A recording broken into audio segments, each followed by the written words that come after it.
Parthona Orthopedic and Super Speciality Hospitalor উদ্যোগত আজি বিনন্ত্ৰী চন্দ্ৰ মেধি মহাবিদ্যালয়ৰ সহযোগত বিনামূলীয়া স্বাস্থ্য শিবিৰৰ আয়োজন কৰা হয়। সম্প্ৰতি বান বিধ্বস্ত তীৰ্থনগৰী হাজোত বানৰ পিছতে এতিয়া গা কৰি উঠিছে বিভিন্ন ৰোগে। যাৰ বাবে এতিয়া হাজো ৰামটিয়াত বান বিধ্বস্ততাই পাৰ্থনা অৰ্থপেডিক এণ্ড ছুপাৰ স্পেচিয়েলিটি হস্পিটেলৰ উদ্যোগত বিনন্ত্ৰী চন্দ্ৰ মেধি মহাবিদ্যালয়ৰ সহযোগত এটি চিকিৎসা শিবিৰ অনুষ্ঠিত কৰা হয়। উক্ত স্বাস্থ্য শিবিৰৰ আৰম্ভণিতে ডক্টৰসকলক এটি সম্বৰ্ধনা অনুষ্ঠান জনোৱা হয় বিনন্ত্ৰী চন্দ্ৰ মেধি মহাবিদ্যালয়ৰ তৰফৰ পৰা।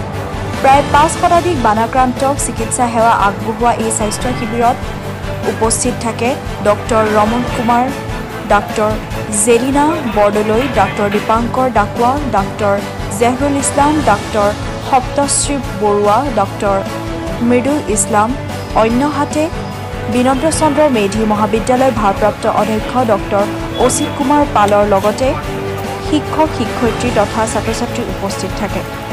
লগতে এই স্বাস্থ্য শিবিৰত বানাক্ৰান্তসকলৰ মাজত বিতৰণ কৰা হয় বিভিন্ন ৰোগৰ বিনামূলীয়া ঔষধ আৰু বিনামূলীয়া চুগাৰ পৰীক্ষা, সাৰৰ মিনাৰেল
হাজোৰ পৰা মৃদুল মজুমদাৰৰ প্ৰতিবেদন, ডিজিটেল নিউজ আছাম।